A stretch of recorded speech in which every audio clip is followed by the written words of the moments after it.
تفتكر إيه أكتر حاجة بتسوّس أسنان ولادنا؟ غالبًا هتكون إجابتك الحلويات، لكن الحقيقة لأ، الموضوع أكبر من كده بكتير. في 5 أكلات منتشرة جدًا في بيوتنا وللأسف بتخلّي التسوّس يوصل لولادنا بسرعة رهيبة جدًا، فتعالَ نكتشفهم واحد، واحد. أول حاجة البسكوت المحشي، عمرك تخيلت إن البسكوت يكون أخطر من الشوكولاتة؟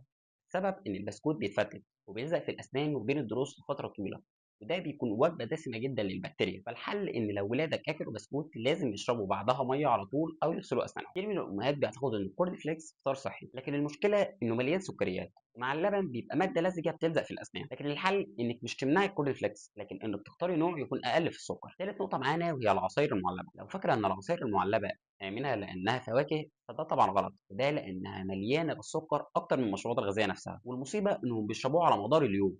يعني الأسنان بتكون محاطة بالسكر طول الوقت، والحل إنِّك تشوفي بديل للعصاير المعلبة دي، مثلًا تعملي العصاير دي في البيت، وده هيكون خطره أقل بكتير. وقبل ما ندخل على النقطة الرابعة ما تنساش اللايك والشير والسبسكرايب. ورابع حاجة معانا وهي الكيك والجاتوه. الكيك بيبان إنه أخف من الحلويات، بس الحقيقة إنه بيجمع بين الدقيق والسكر والزيت، يعني مادة لزجة بتلزق في الأسنان لساعات طويلة جدًا، والحل إنِّك مش تمنعيها نهائيًا، لكن تخليها وقت المناسبات مثلًا، بحيث إنها ما تكونش حاجة أساسية في يومِك. رقم 5 معانا وهي المقرمشات، سواء شيبسي أو غيره.